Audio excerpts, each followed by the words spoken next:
And as the legislature prepares to work on a spending blueprint for government, the lion's share of the budget will once again go toward education. The State Department of Education this week submitted its funding proposal to lawmakers.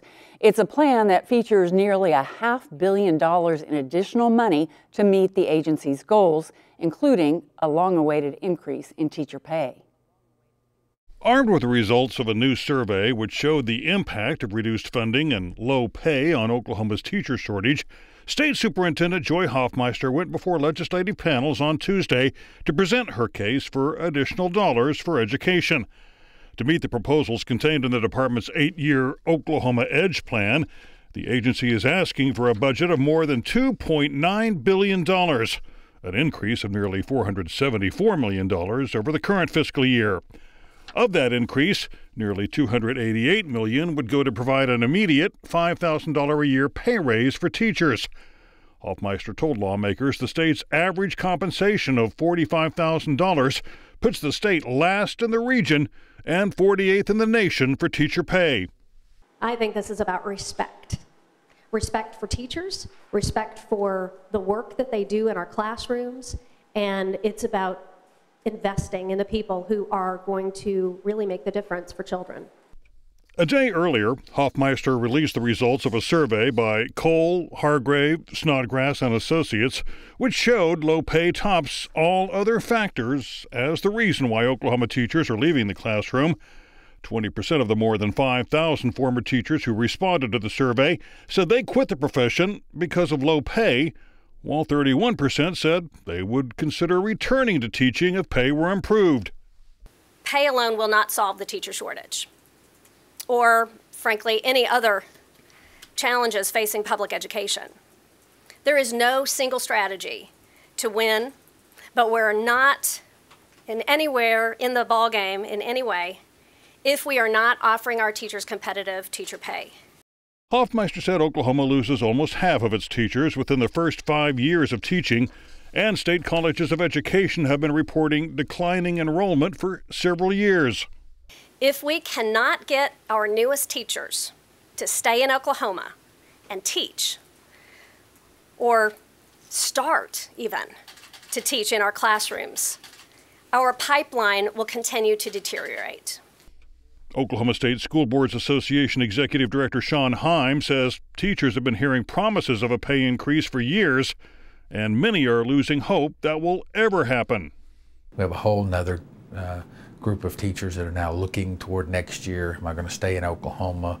Am I going to stay in the profession of teaching? $5,000 pay raise on the books as soon as possible would give them hope, give those students coming out of Oklahoma College of Education that hope that we're going to have a long-term plan for their future success. While pay was the #1 reason teachers were leaving the classroom, many questioned in the survey also cited deteriorating working conditions related to reduced funding.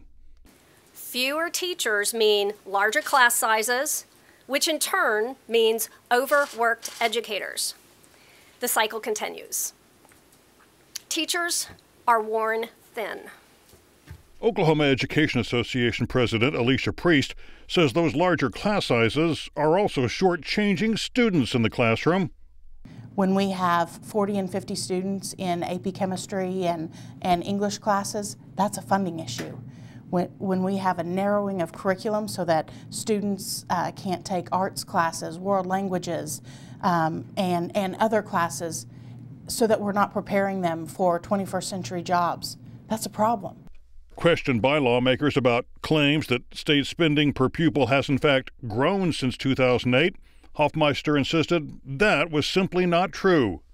There are groups of individuals who present data that indicate that our per pupil appropriation has actually increased over the years and has not decreased. Can you give a clarification there? I'm not familiar with exactly what you're referring to, but I would just say that it is not correct that Oklahoma is spending more on kids.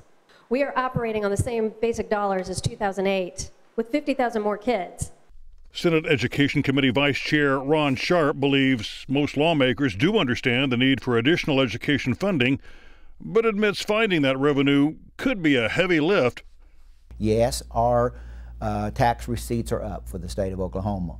Instead of being 600 to 800 million in the hole, we might be just maybe 140 million in the hole, but that's still in the hole.